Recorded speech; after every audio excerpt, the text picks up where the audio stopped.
Apa yang Anda harus lakukan untuk dapat melintasi sebuah rintangan dan mencapai yang namanya kebahagiaan? Tentu jawabannya yang paling mudah adalah singkirkan rintangan tersebut. Tetapi bagaimana kalau rintangan tersebut berupa our anxiety, kecemasan kita, ketakutan kita akan masa depan yang tidak jelas, atau mungkin kemarahan kita, kemarahan pada orang tertentu, pada situasi tertentu, mungkin juga kemarahan kepada diri kita sendiri karena masa lalu kita, tentang kehidupan kita, kita menjadi begitu dipenuhi oleh kemarahan, atau mungkin kebencian yang susah kita hapuskan. Kalau kita ingin bahagia, rintangan-rintangan apapun juga harus kita lewati, dan seringkali yang harus kita lakukan adalah termasuk dalam bentuk pengorbanan diri, mencoba untuk berdamai dengan diri sendiri, berdamai dengan segala situasi yang sulit yang kita hadapi, dan juga bahkan berdamai dengan orang-orang yang nampaknya menjadi sumber kemarahan bagi kita. Tapi bagaimana kalau mereka tidak mau berubah dan mereka selalu tetap menjadi sumber kegelisahan dan kemarahan kita?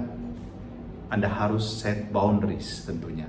Anda harus memberikan batasan, tetapi di dalam diri Anda harus melepaskan itu.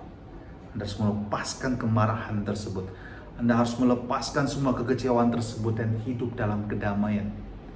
Dan perikop kita dari kitab Yosua hari ini memberikan pada kita inspirasi yang luar biasa. Bagaimana kita juga harus melewati dan harus mengatasi rintangan.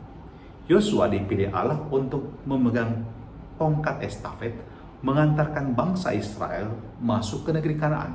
Tetapi sebelum masuk negeri tersebut, mereka harus menyeberangi sungai Yordan, yang tentu arus airnya tidaklah kecil.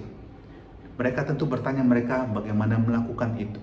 Dan Tuhan memanggil Yosua, mengatakan kepadanya apa yang harus dia lakukan. Tuhan memerintahkan agar Yosua membawa orang yang memikul tabut perjanjian dan berdiri di tengah-tengah sungai. Dan air sungai tersebut akan kemudian surut dan bangsa Israel dapat menyeberang. Dan merupakan sebuah miniatur dari penyeberangan bangsa Israel melintasi Laut Merah. Anda lihat kelanjutan dari Musa dalam diri Yosua. Yosua menghadirkan juga kuasa Allah yang ditampilkan di dalam kitab Keluaran ketika bangsa Israel keluar dari negeri Mesir. Tetapi pesannya sangat kuat. Yosua tidak bisa mengandalkan kekuatannya sendiri. Dia harus menggunakan atau juga meminta tolong orang untuk memikul tabut perjanjian tersebut, sebab dia juga tidak dapat melakukannya sendiri. Dan terlebih, tabut tersebut menghadirkan Tuhan. Dan ini kuncinya, bahwa kita selain berjuang dengan kekuatan kita, kemampuan kita, dengan intuisi kita, dengan intelijensia kita, kepandaian kita, kita butuh selalu orang lain. Dan terlebih, you need the power from God. Anda butuh kekuatan dari Tuhan. Kalau kita membaca juga bacaan Injil hari ini, di mana Petrus bertanya kepada Yesus, apa yang dia harus lakukan kalau ada saudaranya yang bersalah kepadanya? Apakah 7 kali? 7 kali itu adalah angka kepenuhan. Tapi Yesus katakan 70 kali 7 kali, dan itu melambangkan keabadian, artinya tanpa batas.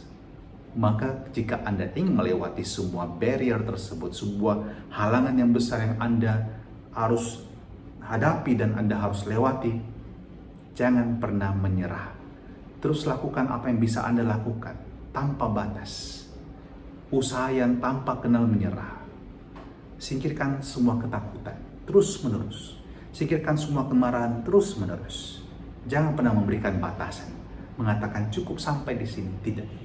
Jika Anda ingin mengalami kebahagiaan, Anda harus melakukan itu dengan ketekunan, dengan ketegaran, dengan kekuatan, dengan kepercayaan, tapi juga dengan penyerahan diri kepada Tuhan. Ya Tuhan, bantu kami juga untuk tidak menyerah dengan segala situasi sulit yang kami harus hadapi. Kerap kali justru dalam segala kesulitan tersebut kami belajar untuk sabar. Dan dengan kesabaran kami menjadi tahan uji, kami menjadi kuat. Dan ajari kami juga untuk selalu mengandalkan Engkau dalam hidup kami ini. Dan berkatilah kami yang mendengarkan renungan ini dengan berkat yang Maha Kuasa, dalam nama Bapa dan Putra dan Roh Kudus. Amin.